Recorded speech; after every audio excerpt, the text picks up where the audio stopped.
Good morning. How are you? I'm great. How are you? Good morning.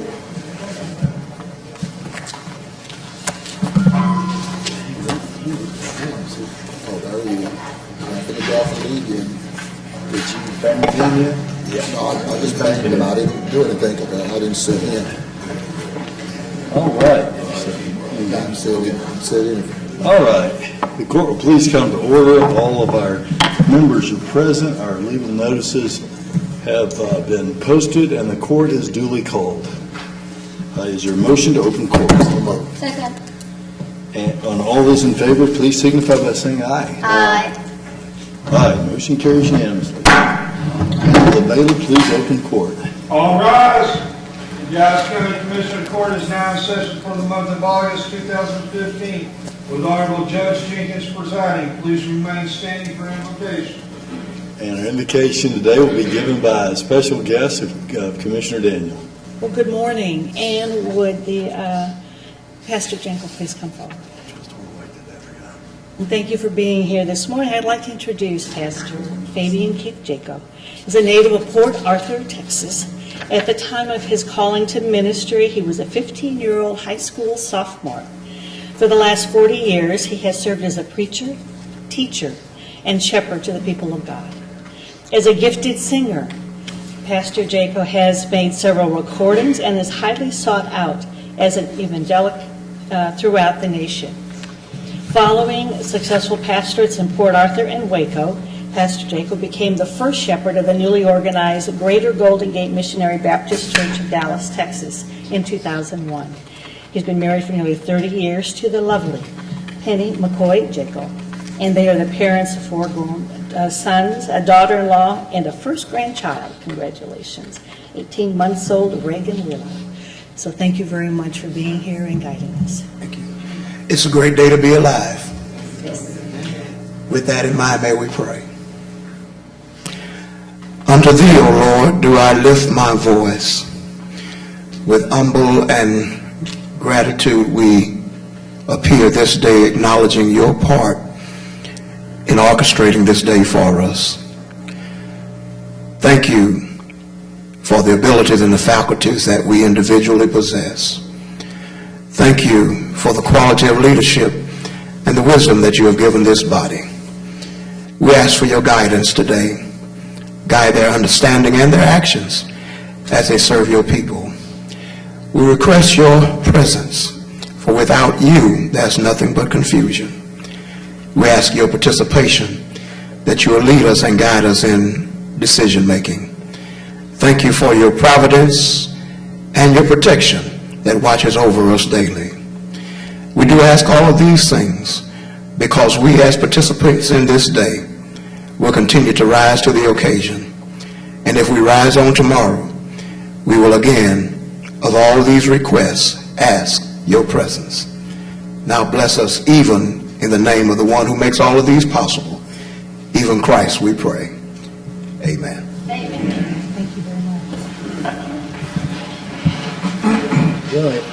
And I will present our first resolution, and that is the July and August Employees of the Month.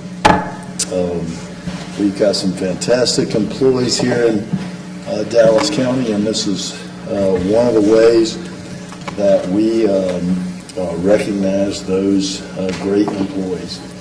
And our Employees of the Month for July and August are Etho Pugh, Jail Population Man, and if there are any Employees of the Month here, please come forward. Etho Pugh, Jail Population Manager, Criminal Justice.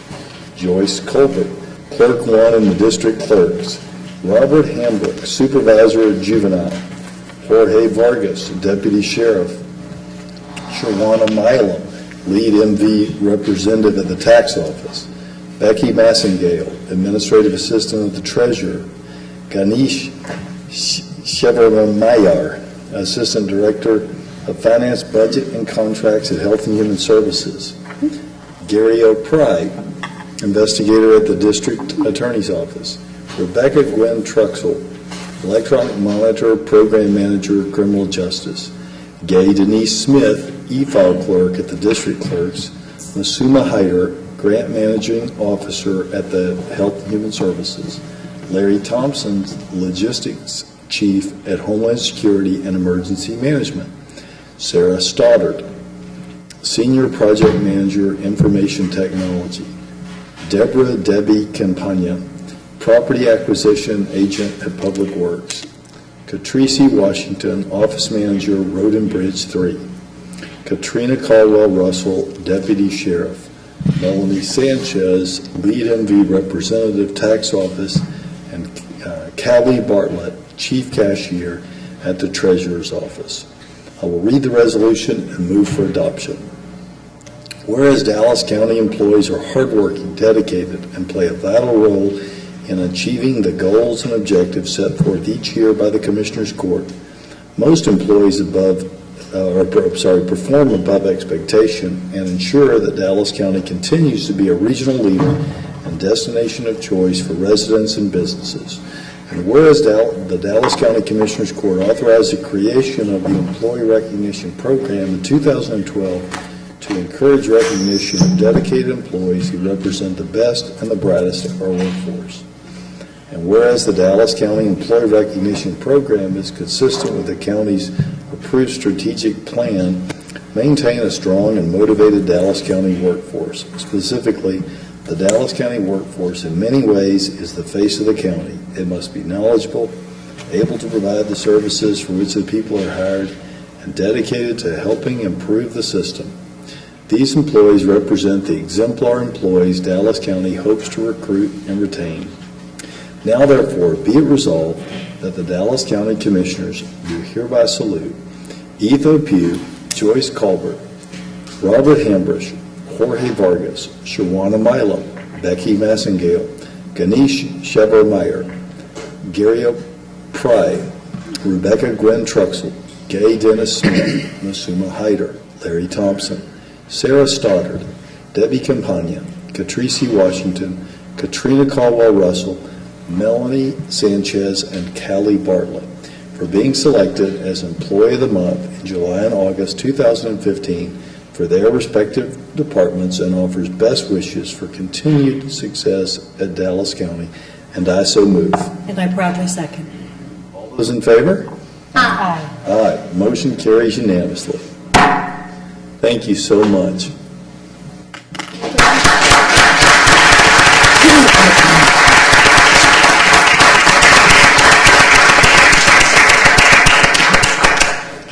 And our next two resolutions will be given by Commissioner Daniel.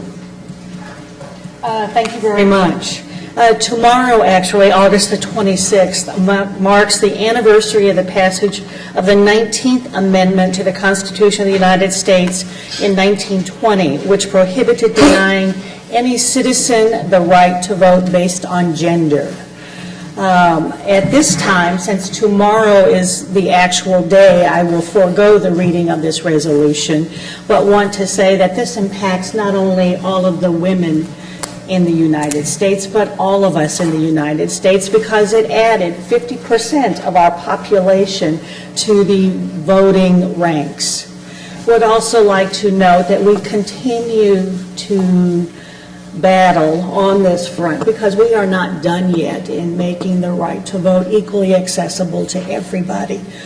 So please join us tomorrow, if you're able, at the City of Dallas Flag Room on the 6th floor at noon to recognize the efforts of people in the early part of the 20th century to recognize this passage and to continue to reaffirm that, yes, in fact, all of us should have that right to vote in equal measure.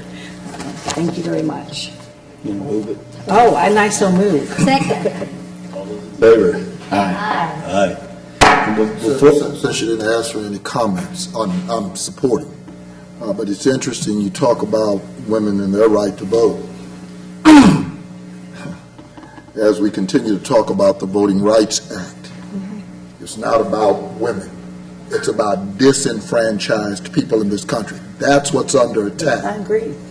Not women. And it's That's why I say we continue. the real travesty is that, 50 years later, we're still having to fight for the basic rights that have been afforded everyone else to be able to vote in this country, gender notwithstanding. So I just wanted to put that on the record. Thank you very much. Wholeheartedly second what he said, and I'd like to add two things. One is, thank God for emails, because the people in the state of Texas who came up with the voter suppression scheme emailed each other and then failed to accurately get rid of all their emails. So now that'll go back to the trial court to determine whether it was intentional or not. And the second thing is, I got to give a shout out to the two ladies that are helping organize that event on Wednesday. Betty Ritchie, who is a wife of Dallas County employee Judge Boyd Ritchie, and my little mama, who is my mama. So I will definitely be there on a command performance for my mother tomorrow. And it is shocking. My mom was pointing this out to me. My mom is 83 years young, and women got the right to vote not too long before she was born. And she was telling me, we were on a trip a couple of weeks ago, and she was telling me about the situation where women couldn't sell property, women couldn't do anything without the permission of their husband. Or a man. Yeah, or a man, or their brother if they weren't married. It was an amazing situation not so long ago. We couldn't. So Anything. we definitely got a ways to go with this country, but as Commissioner Daniel says, we're not done yet, but we are. The arc of history is bending towards justice. So. Depending on where you're standing. Second resolution. Second resolution. Keep it moving. And this is in recognition of the Dallas County Community College District's 50th anniversary. So would those who are here to join us in this celebration, please come forward to the, thank you very much. So now I would like to say that be it remembered at this meeting that whereas in 1965, a board of trustees that included such Dallas luminaries as R.L. Thornton II, Mrs. Margaret McDermott, and Dallas County Community College District founding chancellor, Dr. Bill J. Priest, set out to achieve a daunting goal, to create the best community college district in the United States. And whereas the voters of Dallas County approved the creation of the Dallas County Junior College District on May 25th, 1965, with a $41.5 million bond issue campaign. And whereas El Centro College, right down the street here, was the first campus to begin serving students in the fall of 1966. And whereas with the openings of Eastfield College and Mountain View College in 1971 and Richland College in 1972, the Dallas County Junior College District changed its name to the Dallas County Community College District, or DCCCD. And whereas when Cedar Valley College, Northlake College, and Brookhaven College opened in 1977 and 1978, they completed the 7 existing colleges and 5 community campuses of DCCD. We know today that has served almost 3 million students since the system opened. And whereas the DCCD serves people of all ages, from all walks of life, and who mirror the faces of the Dallas community who want to succeed both personally and professionally. And whereas with the help of the taxpayers, the district continues to keep tuition rates low. DCCD offers scholarships, grants, loans, and need-based programs, all of which help to reduce financial barriers to a higher education. And whereas the colleges of DCCD equip students for successful living and responsible citizenship. In addition, they provide economic benefits to business, taxpayers, and the community. Whereas on August the 28th, 2015, DCCD will celebrate its 50th anniversary with more than 5 decades of growth and progress that are a credit to the vision of Dallas area citizens. Now, therefore be it resolved that the Dallas County Community Court does hereby congratulate the Dallas County Community College District on celebrating its 50th anniversary, and I so move. Second. All those in favor, signify by saying aye. Aye. Aye. Thank you. And would you please introduce yourself? Thank you, Mary, very much. Commissioners, we are celebrating our 50th. I'm Joe May. I'm the Chancellor of the Dallas County Community College District, and it's a pleasure to be here. May I make a few comments? Yeah, absolutely. You know, in 1965, it took remarkable courage to do what it's done. At that time, the Dallas schools were still segregated.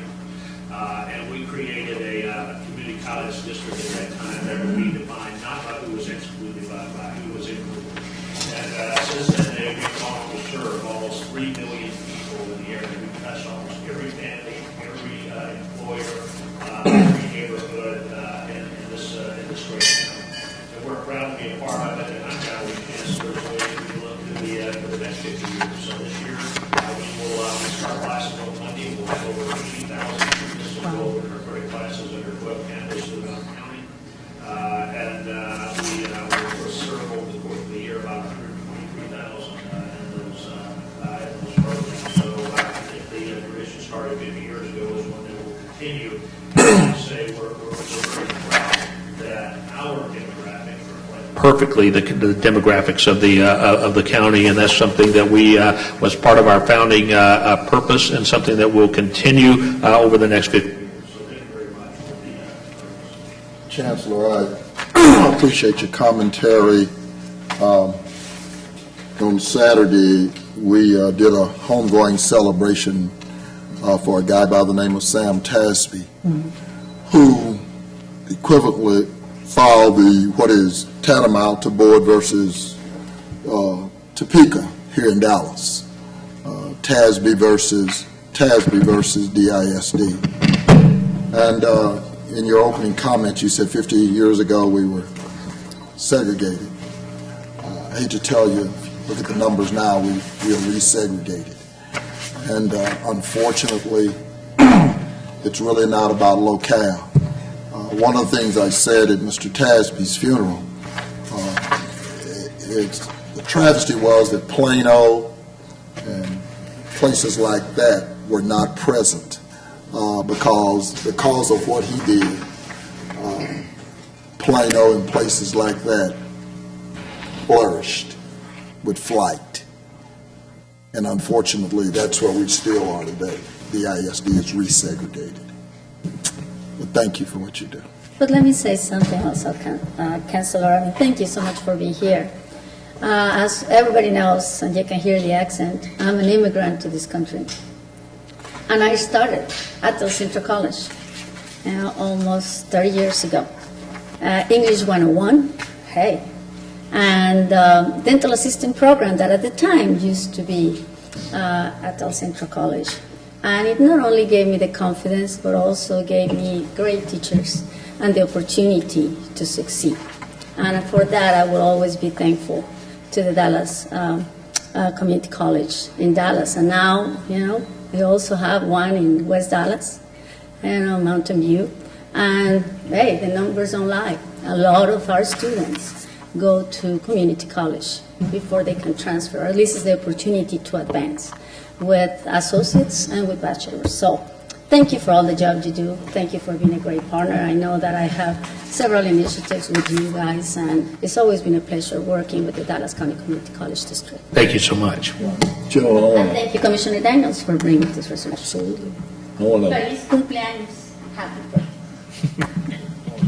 second that. A couple of weeks ago, Mayor Rawlings and I met, and I said to him, and I want to say it publicly, I think over the next 4 years, the biggest opportunity to create living wage jobs in Dallas County may be the Dallas County Community College Board under your leadership, Joe.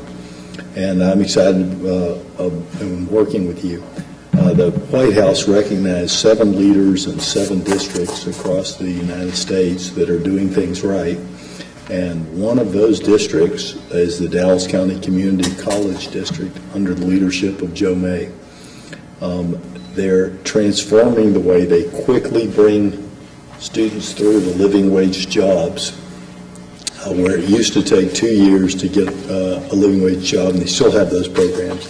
They're creating more and more 4- and 8-month training programs to get people to those living wage jobs that are popping up in our fast-growing metropolitan area. And so I want to commend you for what you're doing and help you any way that we can. Thank you. Thank you very much. Thank you for the partnership that we share. Oh, it's great. Thank you. Look forward to it. Thank you very much.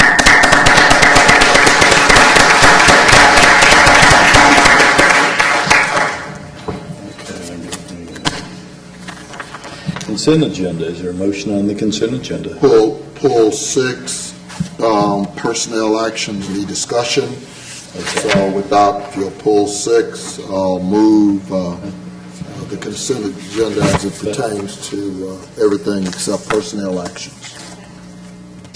Any discussion on consent other than 6? Any discussion? Any discussion? Hearing none, all those in favor signify by saying aye. Aye. Motion carries unanimously. I'm getting ready? Yeah, I'm trying to make it. Okay. You just popped up. I did it. Daniel. Yes, Commissioner Daniel. Is there a motion on personnel? She said, hold on. Okay. Speak.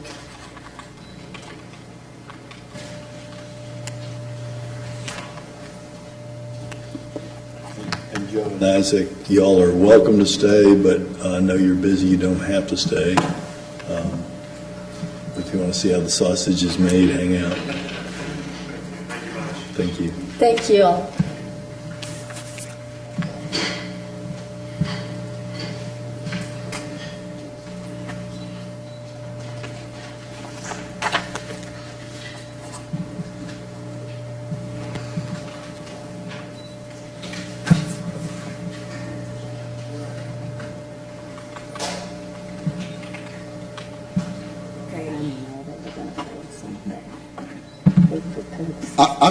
I've got a question before you get to personnel action. Dr. Lane, I need somebody to explain to me what is discretionary funding.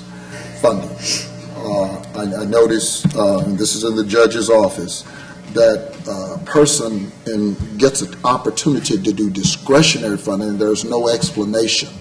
So somebody's got to explain to me what discretionary fund are. That's at least 5%, and it's not budget driven. Yeah, so somebody explain to me what that means.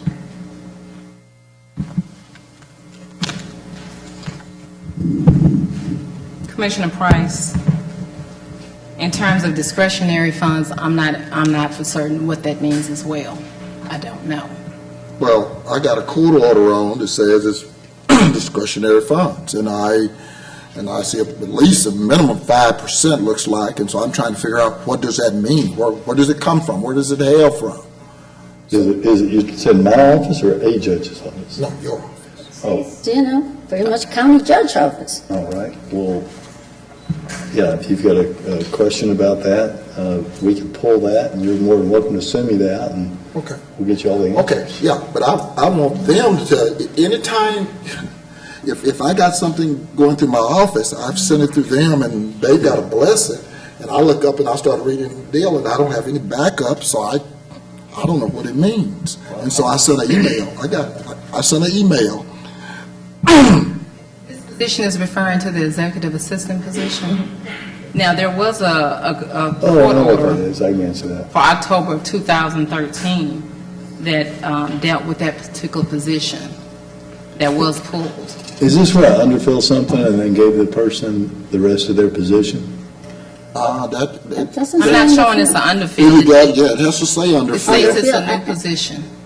Oh, well, I don't have any new positions, so that's Miss. That was done in 2013. That's the reason I said pull it, because, I don't have any information. Here it doesn't say 13, it actually says, the 20th of 2015. So yeah, I would like to see it Well, too. I would like to know how much discretionary funds, so this is the way that it's mentioned, are assigned, or budget, more importantly. I'll make a motion for the personnel items excluding Department 1010 from that, pulling that for more information.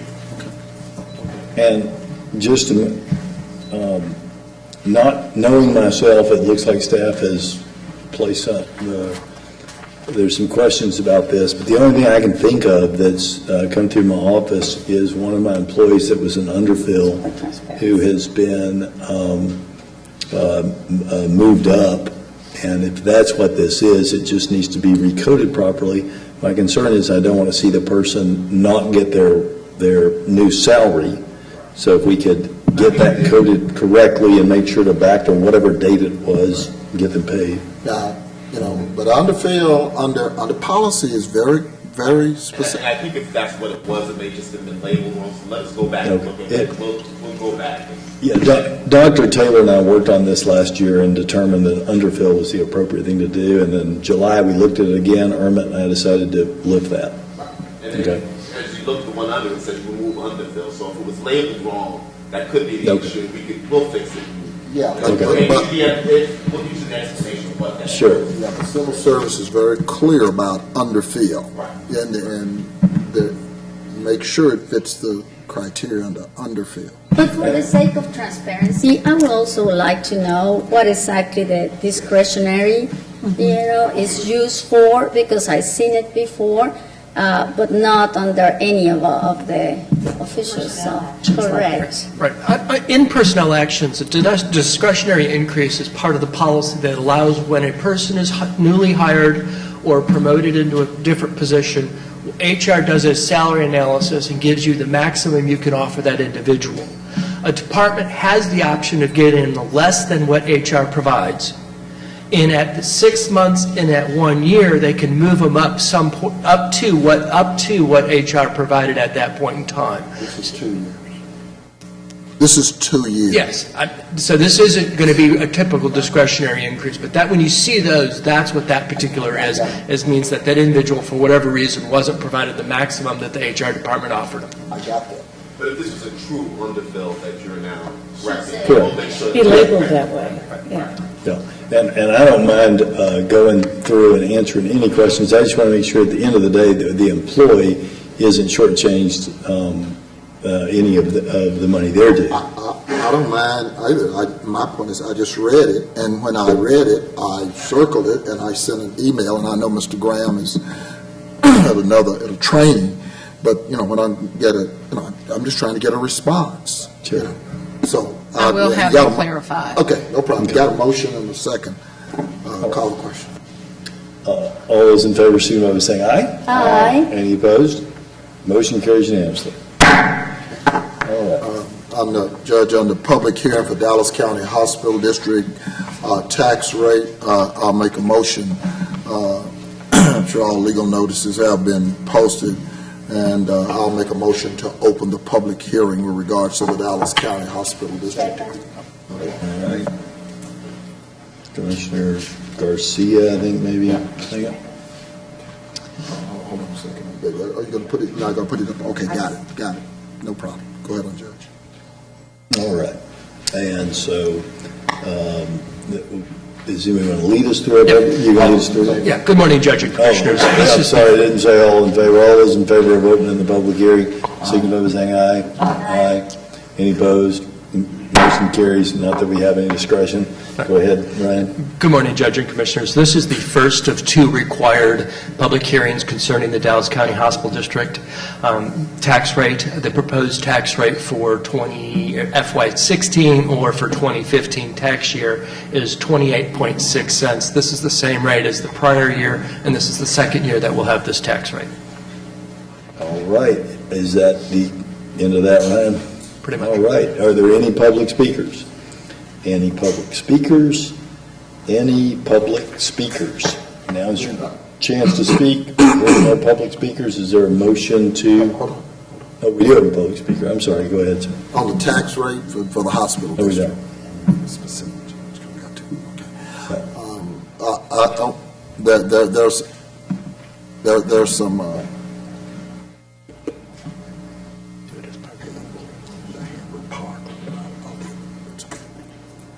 Okay, that's okay, Judge. If you've called it 3 times, I don't see any public speakers, Judge, I'll make a motion to close the public hearing on the Dallas County Hospital District tax rate. Second. All right. All those in favor, signify by saying aye. Aye. Aye. Any opposed? Motion carries unanimously. Is there a motion to open the public hearing on the Dallas County tax rate? So moved. Second. All right. And all those in favor signify by saying aye. Aye. Any opposed? Motion carries unanimously. Mr. Brown, you want to take us through that? Judge and Commissioners, this is the first public hearing of 2 required public hearings concerning the Dallas County tax rate. The Dallas County proposed tax rate is 24.31 cents. This is the 6th year of this rate. For purposes of discussion, Constable Nichols does want to do a short presentation concerning a budget request that he had, and this was the proper place for us to be able to put it on the agenda to be able to get it heard today. So we invite him to come forward. All right. And for the rest of the public, if there are any other public speakers on the tax rate, you'll have that opportunity after Constable Nichols to, I'll call 3 times for public speakers. Constable, please go ahead. Honored Commissioners, this presentation is, hang on. You should be able to. This presentation is about tasers and body cams. We submitted a request in the budget, and it was denied. So I think it's prudent for us to understand what the need for these are.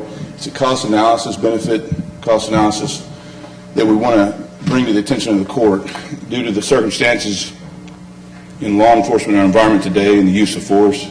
We don't have these options. Our options are we can use pepper spray, which statistically doesn't work very well, and it causes more injuries. The use of tasers alone reduce officer injury and suspect injury by a very large amount. And these are studies that were done. I chose one of them through the National Institute of Justice. They called them CEDs, conductive energy devices. We're all familiar with tasers. But what's interesting in these studies is that when they look at departments who use these devices and the use of force, they find that they can...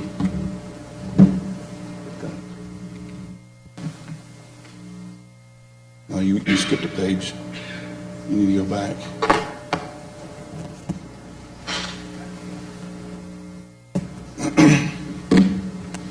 Anyway, in these studies, I picked 2 out of the study. They're major departments. One was Miami-Dade Police Department.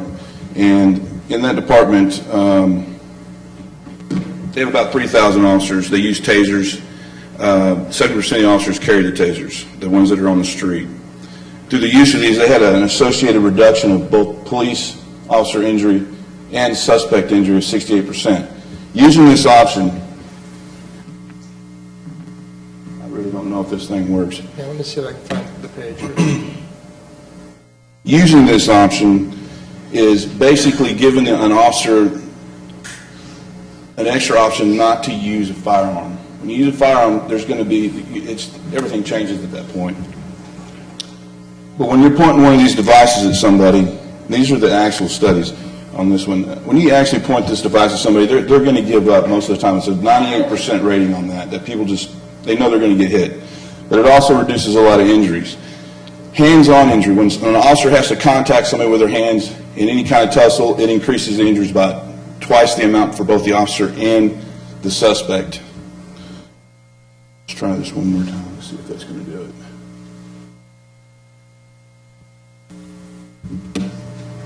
I think I'm hitting the wrong button here. I think you're going the other direction. Let's go one more. 3,000 officers. I apologize for that. This is Seattle PD, 1,200 officers. They didn't specify the amount of officers using tasers, but they reduced suspect injuries alone by 48%. The general analysis from that study on all their use of force reduced injuries to both officers and suspect in a joint statistical amount of 258%. This is in this study. It's a 2014 survey, and it's from the Executive Research Forum, and it's in the National Institute of Justice publication.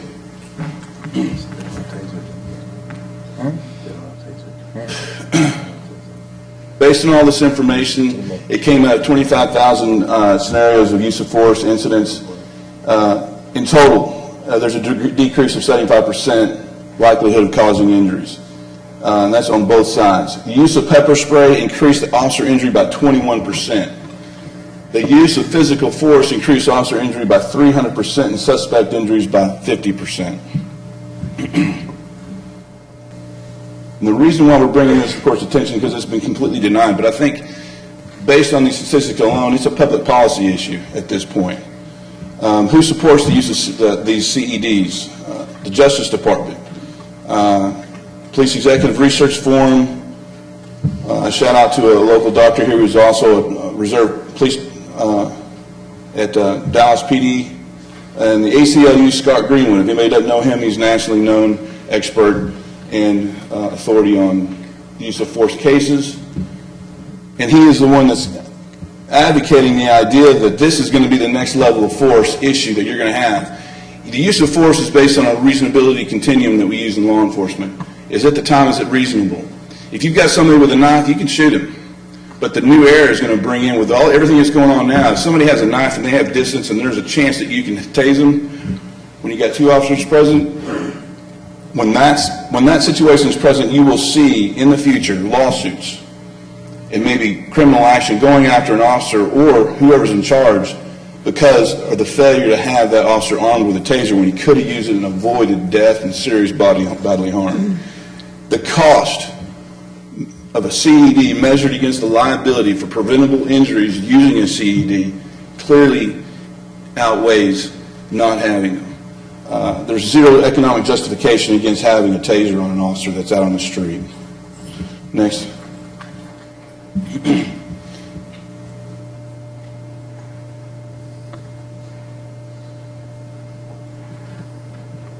You know, one of the other questions that comes up is why do constables need tasers?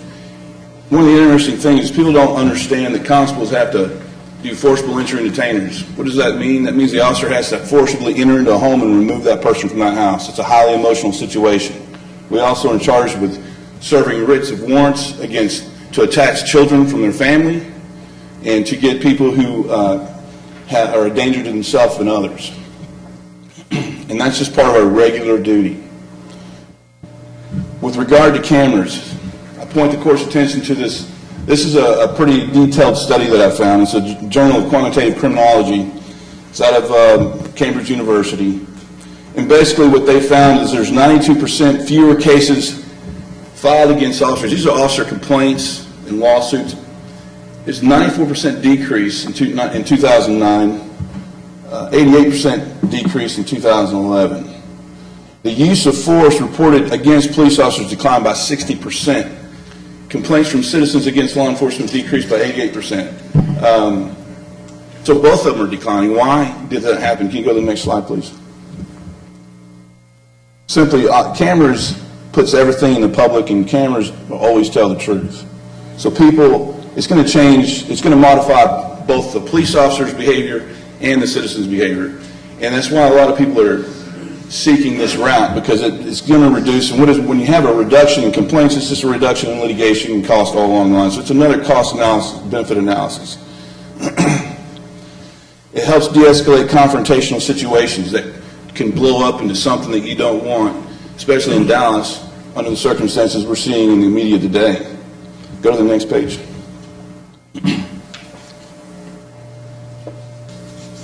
This is the last slide. Next to the last slide. Why do we need those as constables? Like I said, forcible entry to evict citizens from their homes. We have to do that by order. We don't have a choice. White warrants, which are people who pose a harm to themselves and others. They're already violent or could be violent. And attachment for children. And this is just a sample of things we do. We have to do a lot of other things, but a lot of people have a misconception that, especially in Dallas County, the only thing we're doing is hanging papers on doors, and that's absolutely incorrect. And to have that mentality against constables is putting our lives at harm, especially when it comes to budgetary issues. The probability of increased injury to suspects and officers is directly related to the amount of citizen contact that people have, also including the circumstances. Go to the next slide, please. I guess that's it. I want to thank you for your time in allowing this. I'd ask the court to please take this into consideration. It's a notice issue. so that we do know what the numbers are. So when things do come down and we have to deal with the situation, hopefully when it does, we've made the right decisions. Let me ask. Yeah, I got a question. Oh, you got a question? Well, the constable, you got a question? Constable I sure or do, Ryan? yeah. Constable or Ryan? A constable. Okay, go ahead. Constable, and by the way, for our public speakers today, this may get a little bit confusing, so let me lay out some ground rules for our public speakers. For these public speakers, for this, there may be some back and forth in questioning, because this is a public hearing about a tax rate. The public speakers at the end, those of you who've signed up to speak at the end and the end every week, that is your opportunity to speak. We, by our rules, don't address you and question you. And so this seems, if you wonder why you can't engage in a conversation with us at the end of this, in the public speaking section, it's because the rules are different for these tax hearings and the public speaking comments. Or any public. Okay? So, Constable, how much, do you have a fiscal note for what you're asking for, one? And two, are you asking us to raise taxes to pay for this? Because we're a tax. We submitted it in our, to answer the first question, Okay. Your Honor, we submitted it in our budget request. Okay, and And it was, budget that big, so just help me out, how much you asking for? well, based on, That's what I was going to ask Ryan. Ryan, let Ryan. based on our research that we have to use, and we can get them cheaper, but we have to go through the county to whoever they use, and it's, what they're providing the sheriff's department, I think, is at $900 apiece, so it's $10,000, $10,800 to supply our officers with body cams. $10,800 per officer? Or No, for all of us. all constables' No, office? no, he's just talking about his office. It's your So he's office. just talking Yes, about his just our office alone, based on our budget request. See, Okay. and the problem, again, Ryan, speaking, first of all, and I can appreciate that, Constable, but the problem is, if we do it, we have to do it, across the board. That's number one. Number two, I guess the issue becomes, Ryan, have you had a chance to do an analysis with regards to this office, and how many of the sheriff's department, the entire sheriff's department fitted with these CED devices? No, they're not. Typically, it's been Dallas County's policy not to purchase tasers for our law enforcement officers, whether that be fire marshals, DA investigators, constables, or the sheriff's office. The sheriff's office has chosen to use their forfeiture funds to purchase some tasers, so you will see some of the sheriff officers with tasers, but that was something they did within the discretion that they are allowed on their own funding. Does Constable Nichols and other constables have forfeiture funds? The various constables offices have some forfeiture funds. I do not have the exact balances with me. Could you get those?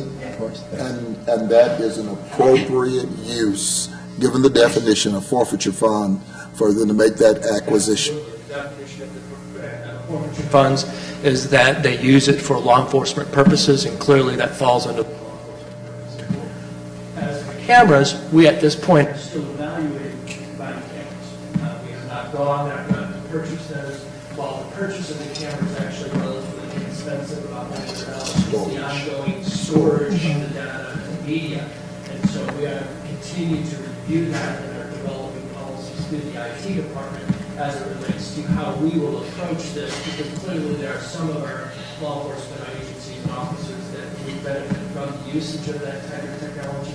We're just not sure if we push forward a plan of how to do that. And the reason we're having to establish policies is because state law has placed upon us that there are going to be some agencies that are going to have cameras. And we've got to provide, and that's when he's talking about the analysis with regards to storage, what's the, not only the cost of storage, but what's the retrievable time, et cetera. And trying to get all of the agencies really on kind of the same band, if I'm correct, because I think it's come up in a number of our meetings that some will be using different kinds of, quote, technology.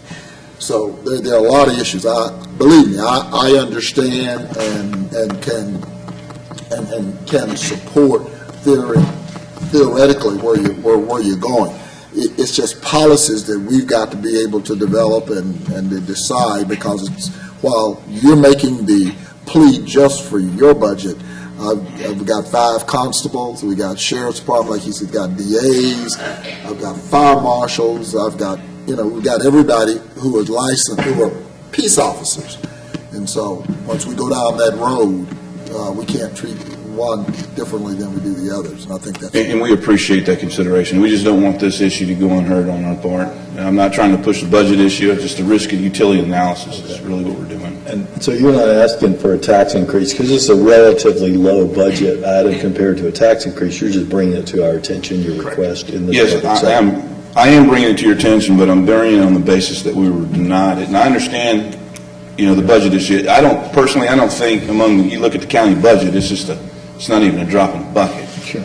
But under a risk utility analysis, what you gain from that is tremendous, and it's tremendous for the public as well. I think if they understood this would be something they would demand. It's a public policy issue. It's something if they understood this information in the variance between the cost and what you're getting in benefit of it, they would demand it. Well, but then what we're telling you, Constable, is if we went out tomorrow and gave you all the cameras, we don't have a policy. And I understand that. Okay, yeah. I know that it's a tough job. I understand that. And we've got we're in the process now because of what the legislature did, trying to establish policy to get all the law enforcement agents, and I know they're dealing through CJAP, to be able to get on one accord so that we can do that, we can store it.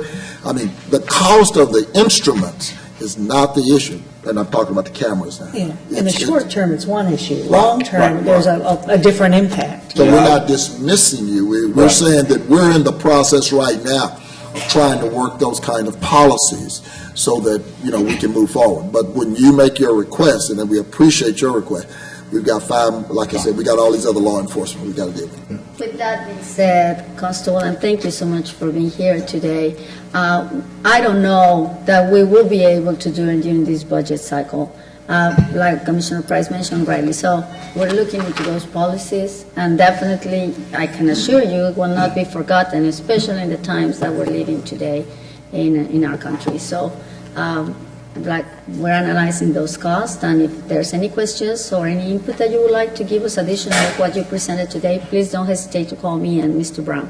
I appreciate that. If you have any questions or any information I have from my research, please let me know. Thank you for presenting. Appreciate you presenting.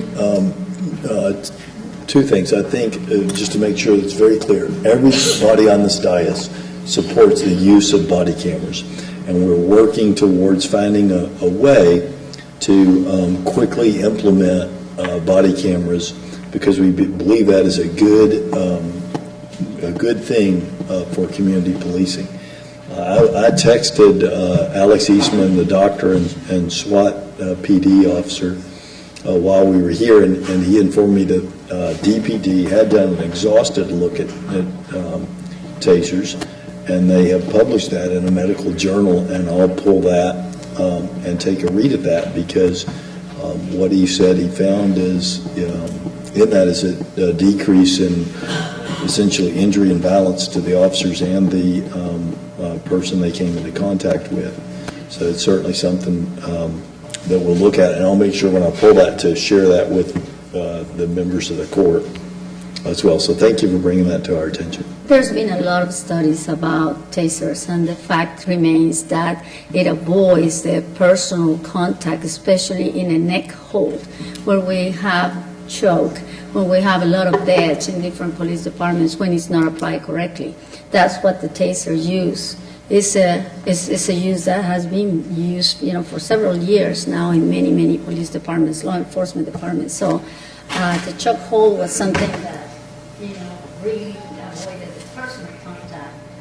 Made a personal contact with, with, and What Eric Warren did. now, with that being said, tasers don't come without some issues as well, especially if someone is under medication or certain medical condition exists. So, there's good and bad in everything, but definitely, Constable, you're right on, that they decreases the number of injuries for officers and offenders, probable offenders. It is right on. Thank you, Judge. Thank you, Mr. Brown. I look forward to continue working with you. All right. And so now is a call for our public speakers on the tax rate for Dallas County. Are there any public speakers? Are there any public speakers? Are there any public speakers? Make a motion to close the public hearing on the Dallas County tax rate. Second. All those in favor signify by saying aye. Aye. Aye. Any opposed? Motion carries unanimously.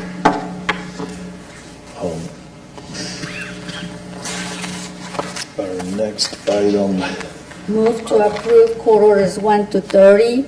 I'm going to want to amend K1. K1, amending K1 and pulling 15, 16, and 19. K1. Okay. which one is K1? K1 is the fire No. code. 15, 16, and 19. K1, okay.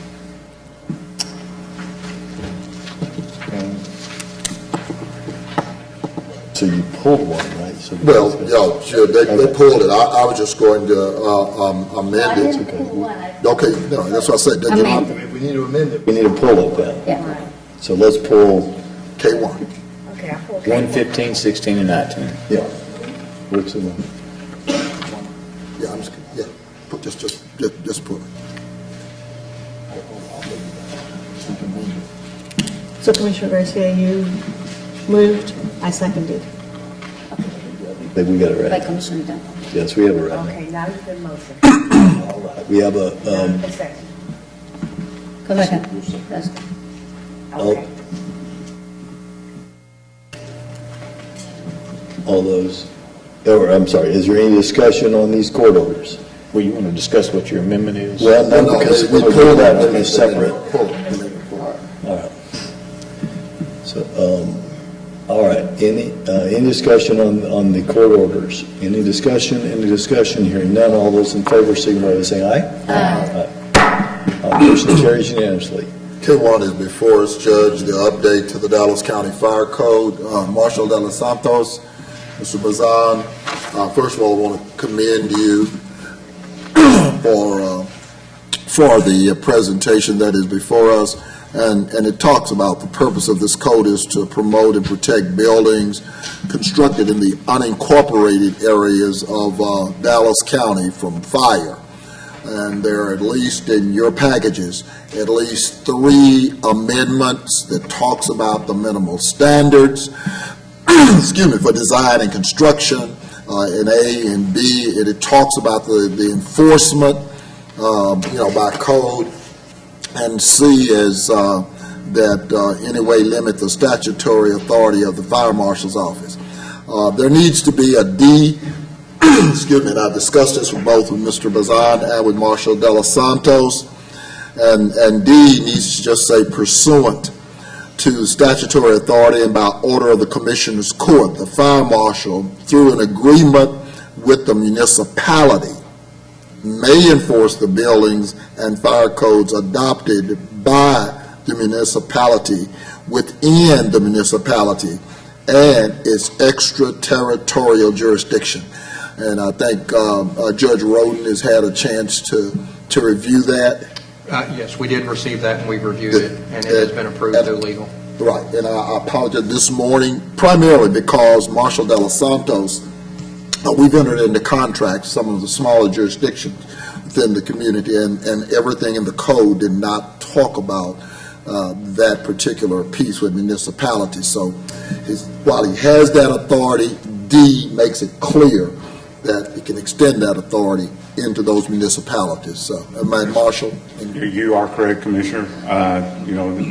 This will help and enhance, the other areas around the incorporators and municipalities to help them, monitor their fire prevention and inspections. Okay.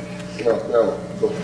But your amendment, Commissioner, let me see if I understand it correctly, will allow the fire marshal to adopt some of their codes? Or no, Well, just work with their departments? Right, to go in, to basically come into an MOU, interlocal agreement with those municipalities. Gotcha. And work. And while we're unincorporated, a lot of their stuff is ETJ. We did this a few years ago. with Public Works. We established all the ETJs of those municipalities. But I want to make sure he has that authority commensurate with unincorporated, because unincorporated is very specific. And would this create any additional charge, any additional management, any additional I don't paperwork? believe so, Commissioner. Right now, we're working with those cities, for the inspection processes. We have a contract. Yeah, they should be paying for it. That's right, we do. That's why I'm making it And we clear. get paid for this, and we will use all the codes and all the prices that you have provided to all of us. Yes. Fantastic. So you are, supportive for Yes, that I'm amendment, supportive of Fire that. Marshal? Well, And- then I will be, The motion with that yeah, amendment. I'll make a That's motion. that's my motion with Okay, that. and I will additional. second. And has staff given the commissioners an opportunity to read the amendment? No, because I came up with it and I pushed it over to Mr. Bazan and, I talked to the fire marshal, pushed it over to Mr. Bazan, they pushed it up to legal. Okay. Oh, I got you. This is an amendment, Judge, to the fire code that the I fire have marshal is no proposing. problem with it. In a perfect world, what we want to do is when legal gets that and approves it, send it out so all the commissioners can read it. Notice But I have no problem Legal with it. but legal got it again. Sometimes when you're generating stuff at 5 o'clock in the morning, not a lot of people are looking at their stuff. That's number one.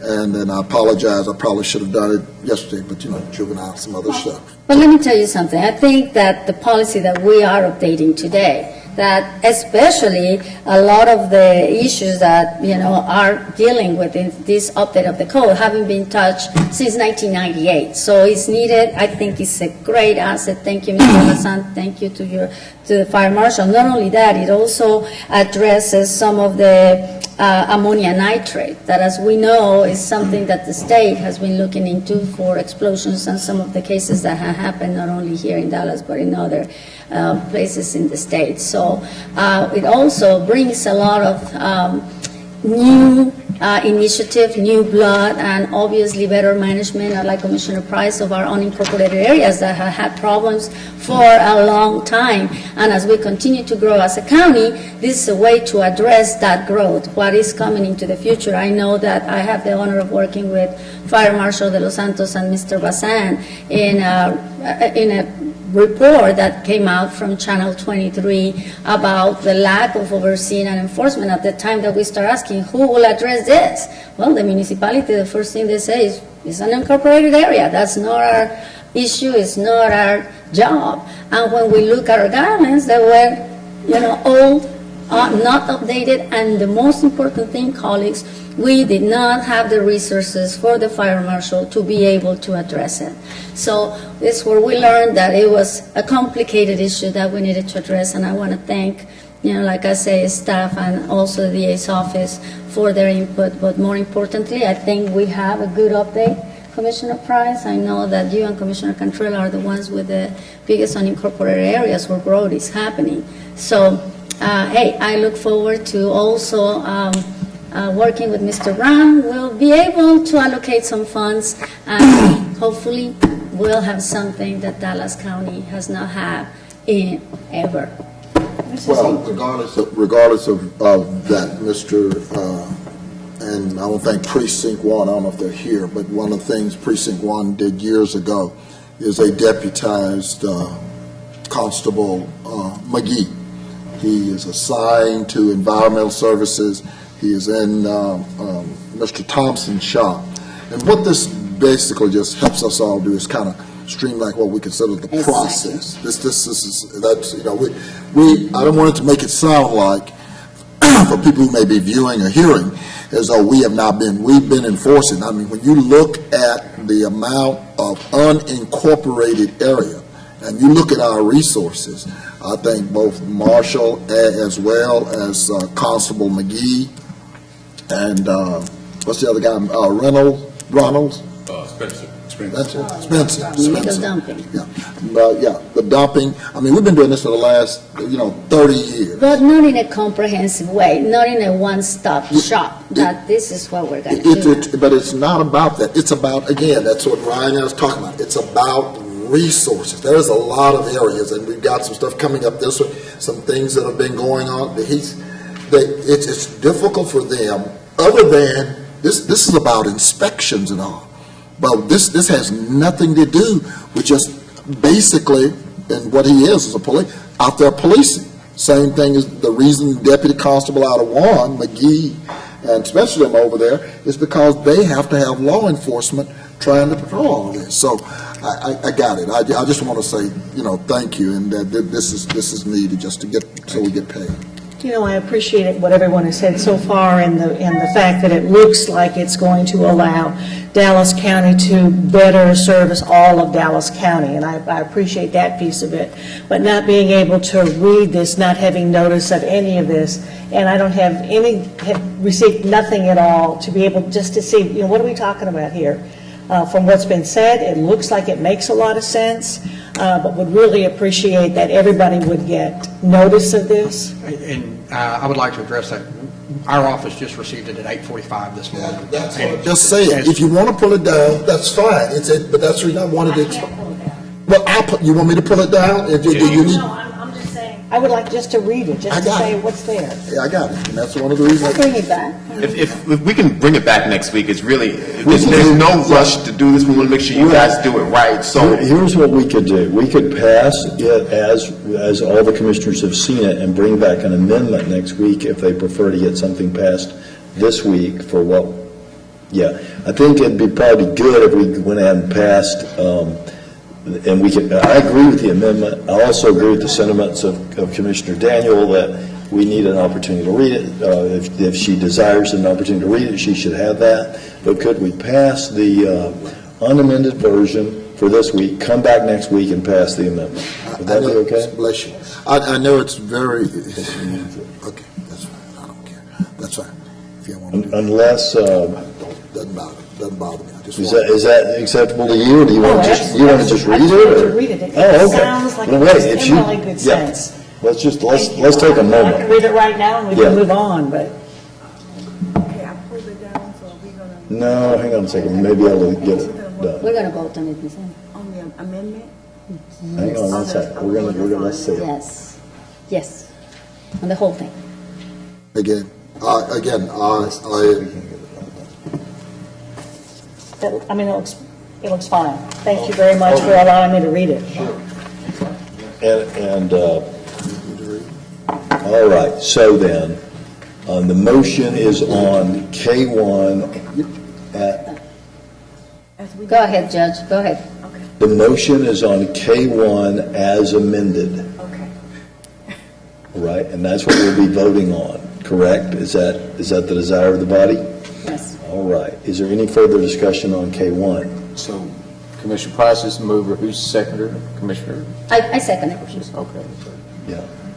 Any further discussion, Hearing none, all those in favor, signify by saying aye. Aye. Aye. All right, and Now you can vote on it. I move Court Order 15. second. all right, any discussion on 15? Any discussion? Hearing none. All those in favor signify by saying aye. Aye. Hold on. Commissioner, you want to press it? Okay. There we go. Got it. Got it. Okay, now, okay. All those in favor, yeah. All right, all those in favor signify by saying aye. Aye. Any opposed? No. Okay. Move Court Order 16. Second. Any discussion? Hearing none. All those in favor signify by saying aye.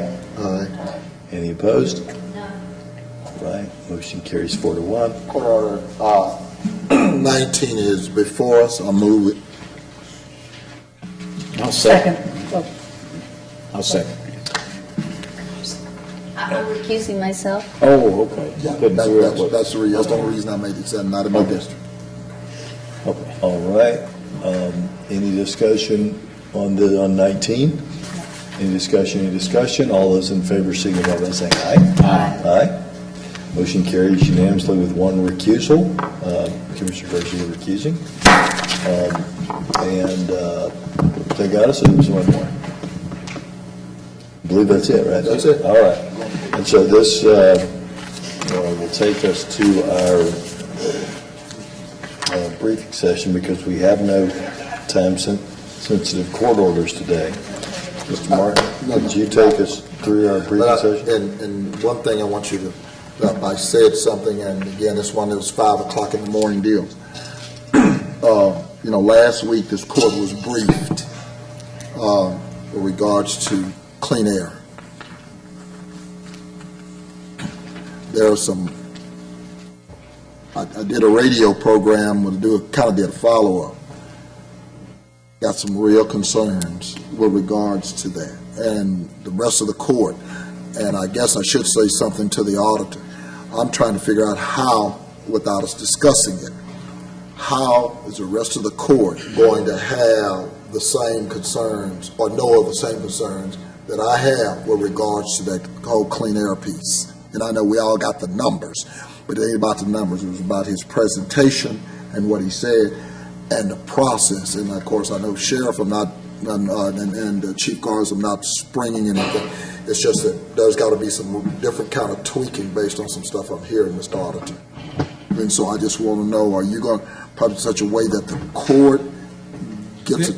The audit is in the process of being completed, and that's the air check, please, piece. Okay. That's the direct. Mike, for a second.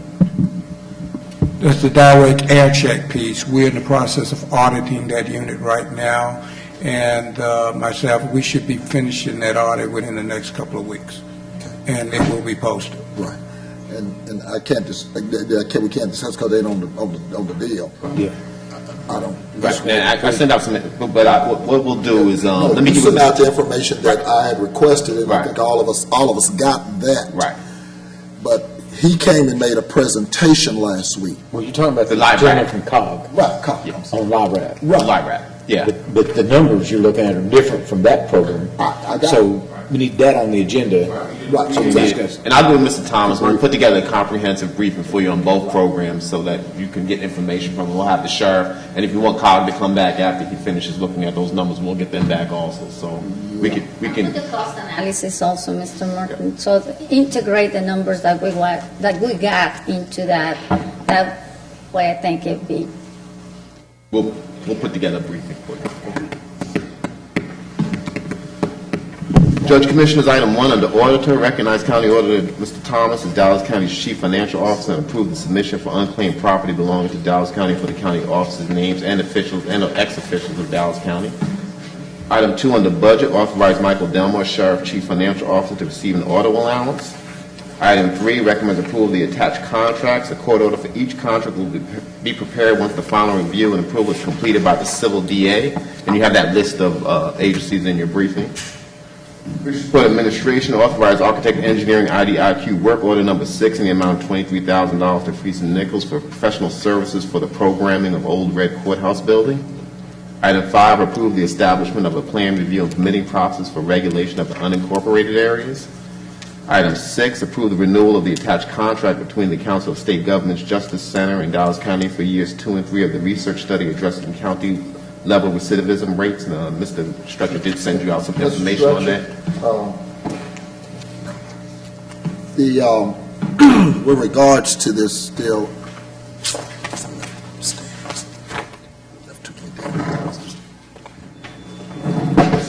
couple of things. I see Dallas County didn't enter the fray until late with regards to being part of the study. They said 2014, as we, We've got our first year, and that's what I sent out. Okay. And we're really just about on schedule for year 2 and 3.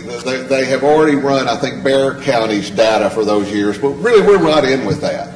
And by getting this done now, we're right where everybody else is at for having their data run.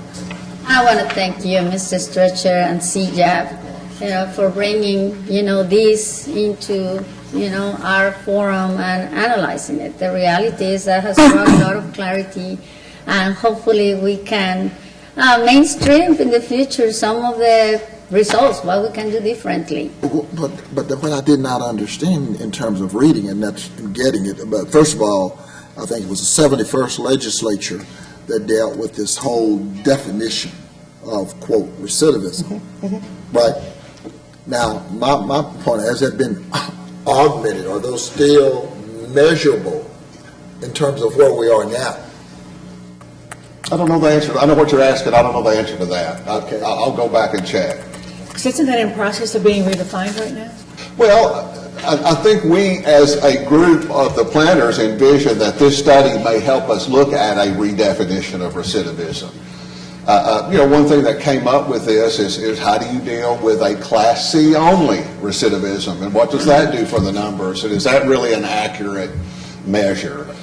This also tries to start grouping people into categories that are more meaningful for a county. So you've got kind of the two groups of folks that are dealt with at a county level and get released at our level versus those that are at the state level. And as we kind of segment those groups, we look at where your more problem areas are. I looked at all that bond information, and that's fine. I don't know how bonds basically attest to recidivate. It's good information. I'm glad to have it, but it doesn't really talk. Well, what got me was on. This does not focus on typical failure to appear with bonds. And we've gotten very detailed studies UTD has done for us around that. And this is just new offenses within either a year or 2 year based on those releases. So why here on 7, I think, why does Dallas County have a higher risk local jail population, higher overall than Bexar, Tarrant County, after removing the misdemeanors? Now, this asks a lot of questions. It does, and I think that's what the data is supposed to do, is give us a picture of where we are and questions that need to be asked to move forward. Because isn't this talking about what is the cost of options that families and inmates have on ways of addressing their offenses? And second of all, what are counties doing to assist those inmates in showing up?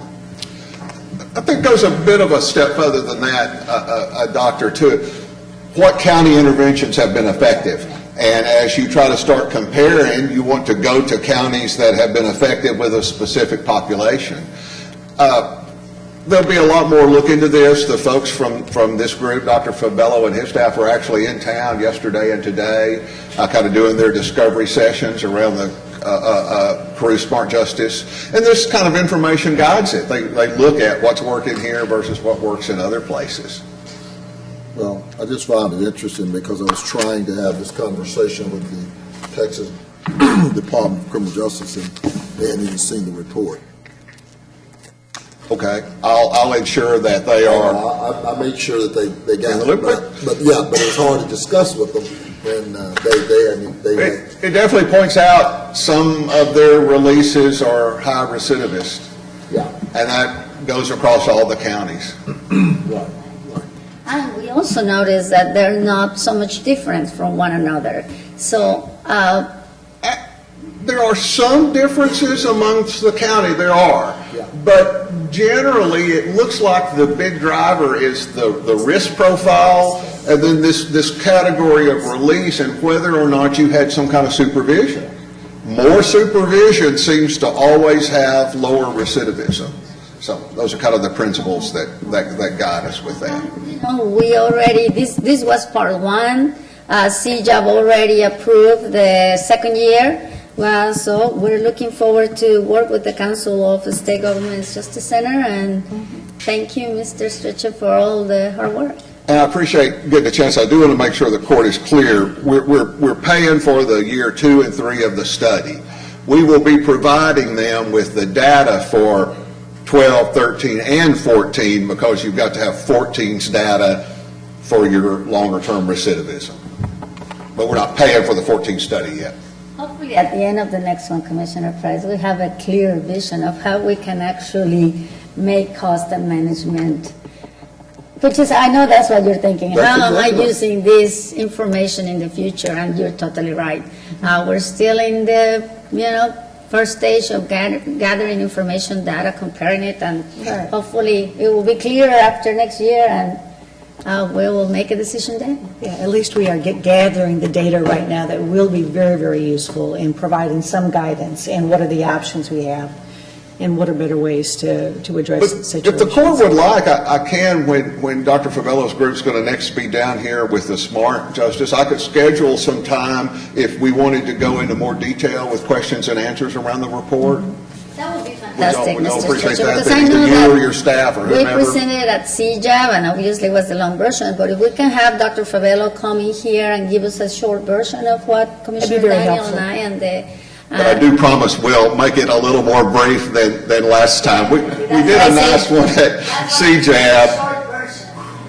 Of it, but nevertheless, it's very interesting, and I think it will be the right thing I want to our do. consultants to get a copy of this, too. Our consultants. Chief Griffin and his folks. Well, yeah, I'll get them over to him, absolutely. Our consultant. Is it Mosley? CJ? Mosley. Griffin, Mosley, and Johnson. I forget their name. Okay. And this will Get it to be- them yeah, we will. And the study should be done in 26 weeks or something like that, Mr. Stretcher. I remember reading it. 26 weeks is the timeline that we have for the... Roughly, it takes, I don't think it's quite that long. It takes them about 3 months to run the data, validate it, get the report out. So we should see something out in the next 3 months or so. Perfect. Thank you very much. Thank you very much. Thank you.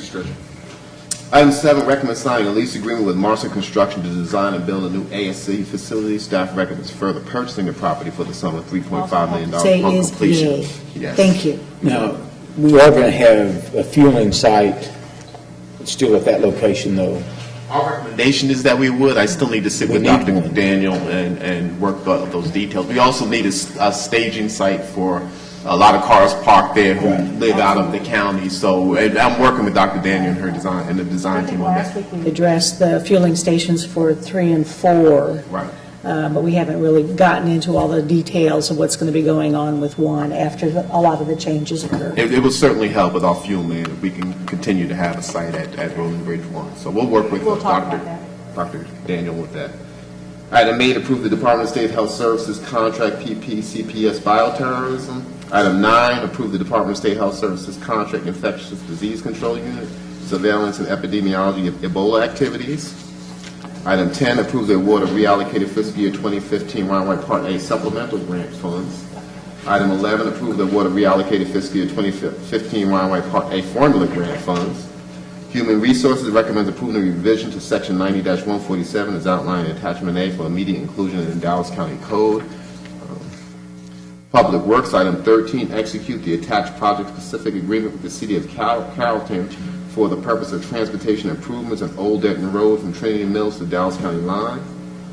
Purchasing, item 14, authorize the first 12-month extension of the bid for the annual contract for road and bridge materials and related supplies with APAC, Heartland Asphalt, Martin Marietta Materials, and Wright Point Company, and Western Emulsion, Inc.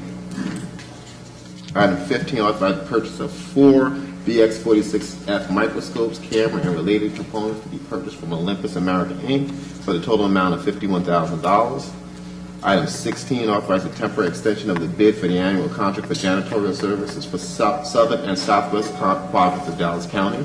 This is until we finish the RFP process. Item 17, authorize extension of the bid for the annual contract for janitorial for downtown complex of Oriental Building Services.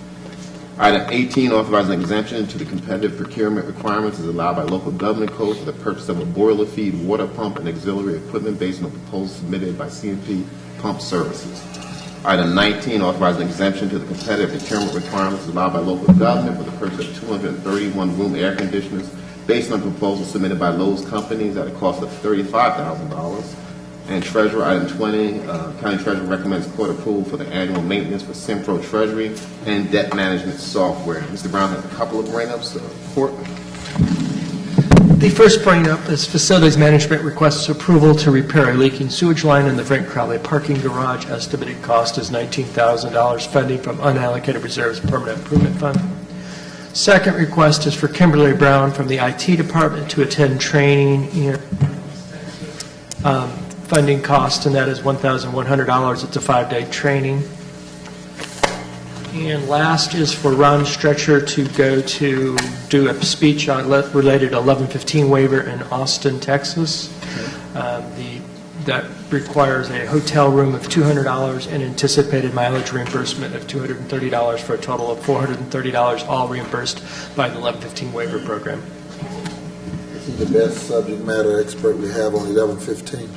Yes. No, I believe it's a joke. You're just being facetious. Daryl, I'm There's assuming, no question about that, Mr. Stretcher. I got you. No pressure at all. on the ASC, Yes. I'm assuming the 1.6 million above what we've scheduled, you'll be able to locate that. We're going to work with Mr. Brown and locate it as quickly as we can, because our recommendation is to purchase. If not, we'll go back to leasing it, and, which is not recommended cost. I'd be opposed to leasing it.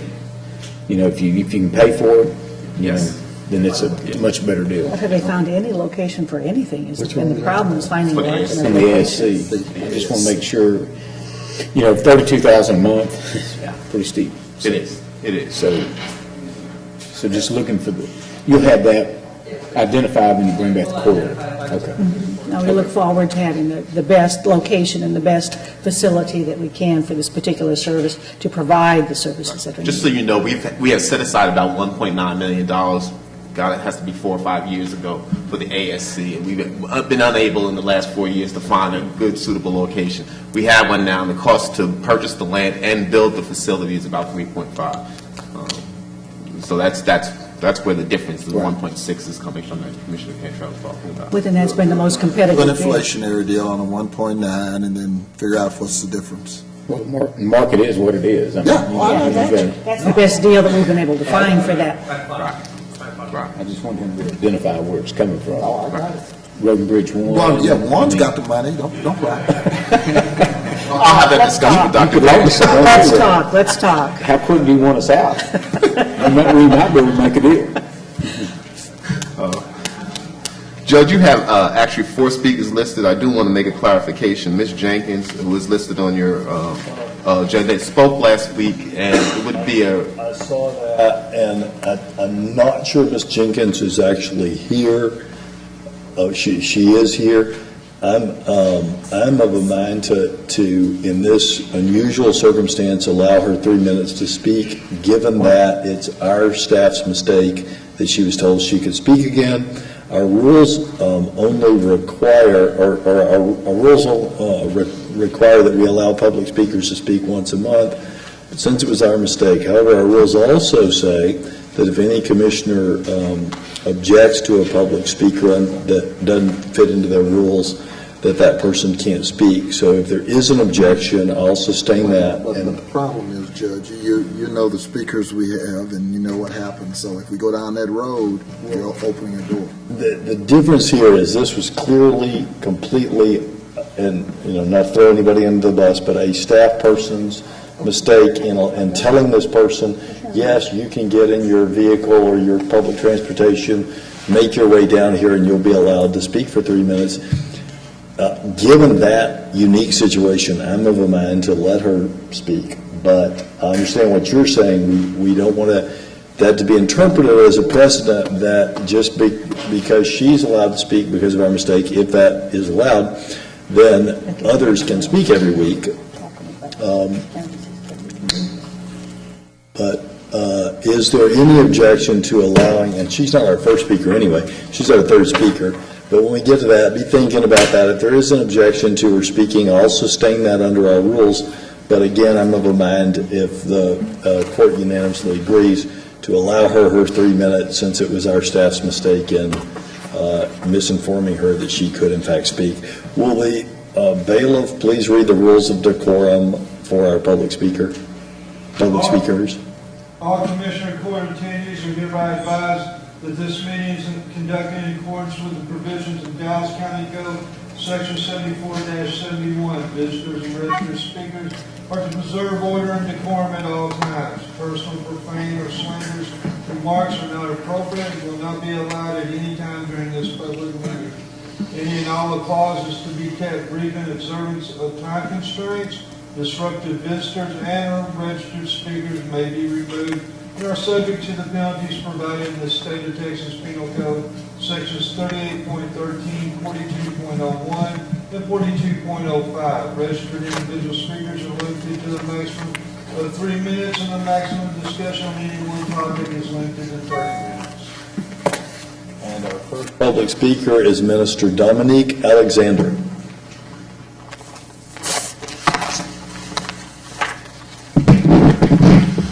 Hello, my name is Minister Dominique Alexander, 2512 East Overton Road, Dallas, Texas, 75216. It's a sad occasion to be here today. I know that a year ago, on August 26, 2014, I founded an organization called the Next Generation Action Network right here in this court. I spoke here. Tomorrow will be that anniversary and that one-year anniversary, and I'm here today to speak about the matters regarding Joseph Hutchinson. Me being a person that knows a little bit about a way or two of the Lew Sterrett Jail and the Dallas County Jail, I know that one person could never pose an amount of threat to that facility. That facility is mostly probably secure more better than the White House, because I know if somebody jump over that fence, they won't make it to the front door. But there are some issues that's going on inside the Dallas County Jail, and I want this court to look into it thoroughly, visiting these jails. I know that there's recently been a problem with the SRT unit that's in there. It's always been a problem with the SRT unit in that jail. These are issues that we know that are not new. These are issues that's been recurring over and over again. Joseph Hutchinson came in there for help, but was dragged out of there and put on a cart, and his family had to bury him. This is a facility people are hired to protect and serve, and yet at the end of the day, Joseph Hutchinson's last words was, "I can't breathe." These issues dealing with police brutality in America needs to be addressed, and I am committed and confident in my elected officials to do a thorough investigation in this matter and bringing whatever failed us in this system, bringing it to justice. Now, what's in Dallas County Jail right now are several different factors that needs to be addressed. From our SRT unit, from our response team, from every different things. We was in there protesting, doing a circle of a prayer, and they came out with riot gear less than 1 minute. So I know that one man running in there doing whatever he did could never pose a threat into that lobby.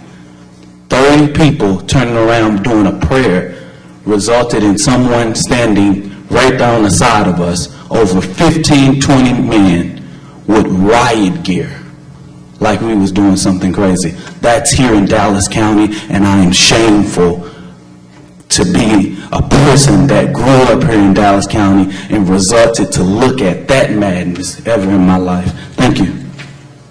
Thank you. Our next speaker is Reverend Dr. Jeff Hood.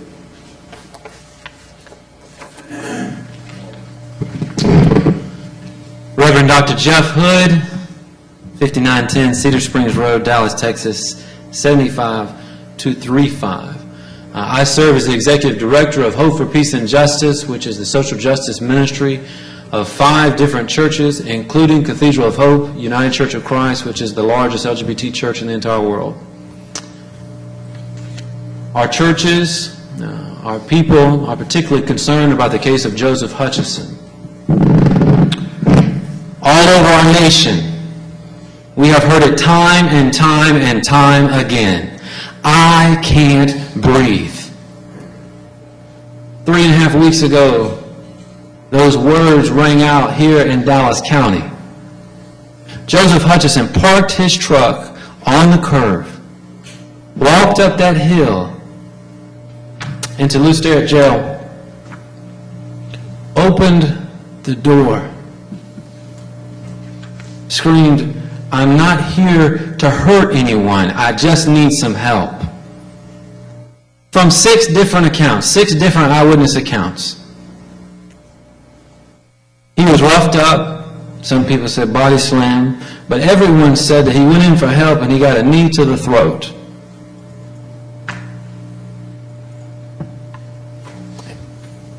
Dead. And left dead. Joseph Hutchison's brother, James Hutchison, is standing in the back. For 3 weeks, we have been begging for the tape. There are 7 cameras in that lobby. We have been begging for the tape. The Dallas Morning News has published an editorial begging for that tape, saying, release the tape. We all know, in these cases of police brutality, when the tape comes out, the truth comes out. We get to actually see what happened. With 7 cameras, we should be able to see what happened. I am a minister of the gospel of Jesus Christ. The gospel says, what you have done to the least of these, you have done to me. Someone walking into the jail lobby asking for help. I don't see how it gets any more least. Asking for help and ending up with a knee to the throat.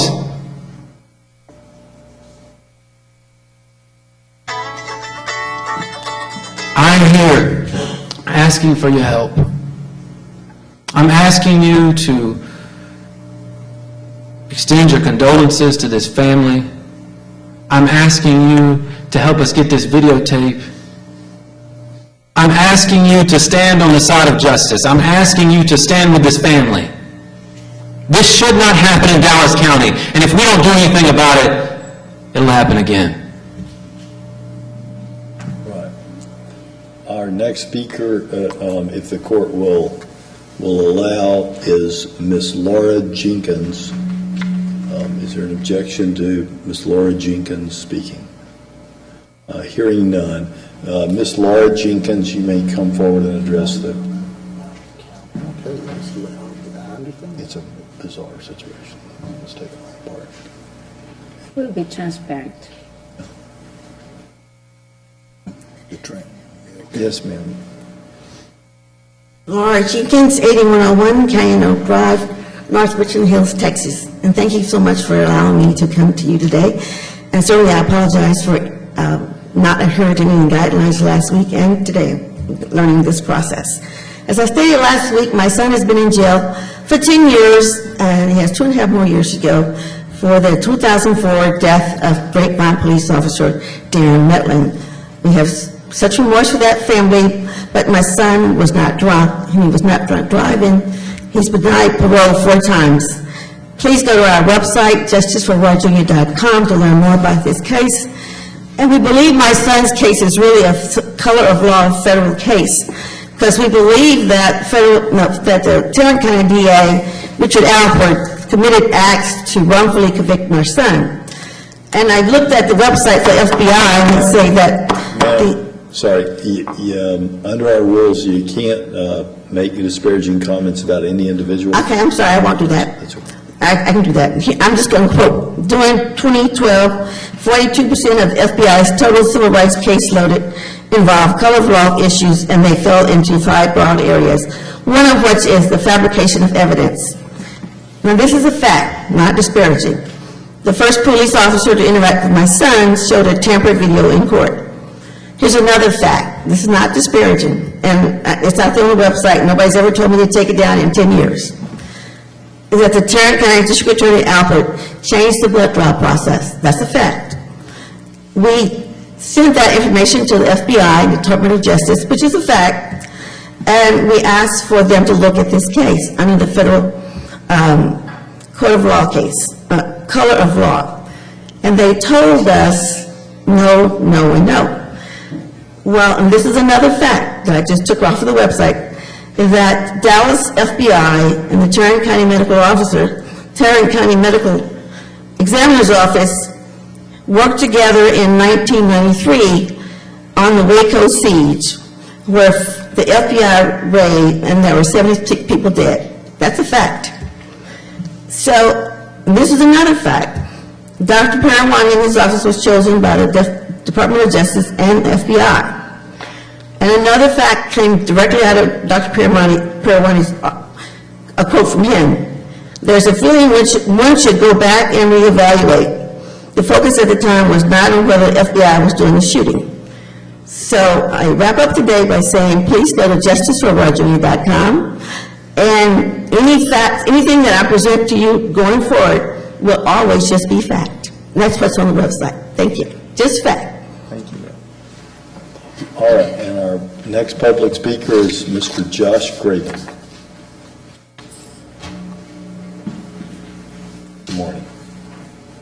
Good morning. Josh Gravens, 8047 Westover Drive, Dallas, Texas, 75231. I'm here to represent Organized Justice. And the issue that I'd like to speak was an issue that you guys voted on last week that had to do with transparency, briefings, and meeting times. I wasn't able to be here last week, so here I am this week. I have a strong feeling about the public having input in this court. I think y'all have just expressed, y'all have just given a person the opportunity to speak here. Y'all stretch the rules for that, and I really do appreciate that. But I feel very strongly that briefing and voting on the same day that an issue comes up is a problem. I understand I've been briefed by Mr. Martin that there are 12 days notice when an agenda item comes up, and I feel it's the same system currently. We have a briefing agenda, we know an item's coming up, we have a brief, and we have a vote the following week. In my counting, I believe that we have the same amount of time. And while the vote is not the same, I just feel like we're losing an entire public forum when we don't have the briefing session separately from the voting. I could be wrong on this, but that's exactly how I feel, and many people that I've talked to, that's how they feel, that's how they've expressed themselves, and I feel like Dallas is going down a path that's not appropriate. I also want to echo the speakers before me. I really do believe that Dallas County, to be transparent, should release the video in relation to Joseph Hutchison. And that's all I have to say. Thank you. Okay, thank you, sir. All right, and that is our final public speaker.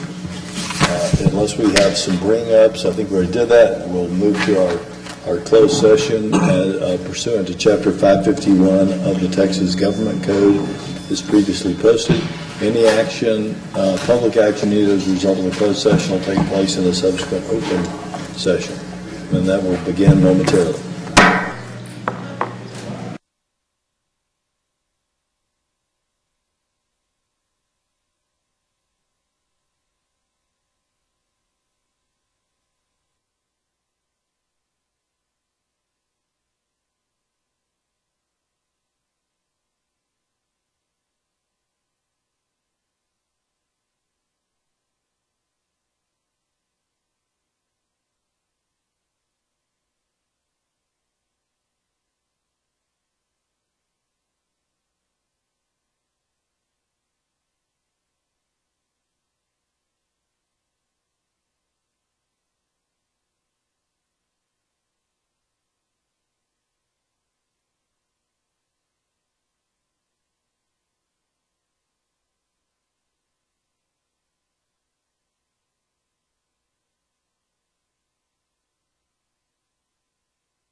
No further action necessary as per the closed sessions. Court stands adjourned.